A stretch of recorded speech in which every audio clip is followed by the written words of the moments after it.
Тренировка спортсменов идет по строгой схеме, по этапам – базовому, подготовительному, предсоревновательному, соревновательному и восстановительному. Занятия в преддверии соревнований очень интенсивны. Основная сборная Якутии проводит в зале по 5-6 часов в день, чтобы 7 и 8 сентября выдать наилучшие результаты.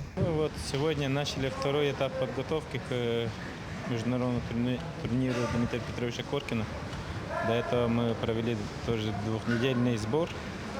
Сейчас у нас подводящий этап начали сегодня. И до 6 числа ребята сейчас будут подводиться.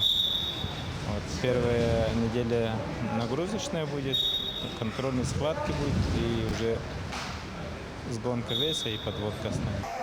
Внимание уделяется не только тренировкам, но и теоретическим занятиям, на которых спортсменам рассказывают о важности соблюдения режима и пользе правильного питания. Спортивные врачи пристально следят за их здоровьем, чтобы как можно раньше предотвратить нежелательные исходы.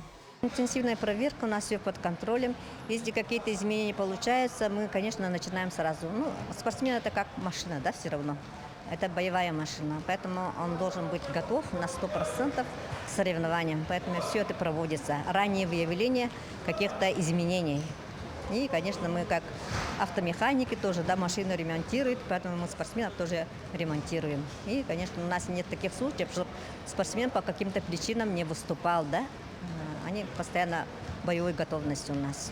Столь знаменательное событие запомнится не только зрелищными схватками, но и приятными призами, которые будут разыграны среди болельщиков. А главным призом станет возможность лично поддержать борцов вольного стиля на чемпионате мира, который состоится с 16 по 24 сентября в Белграде. Марина Захарова, Дилустан Иннокентьев, Якутск.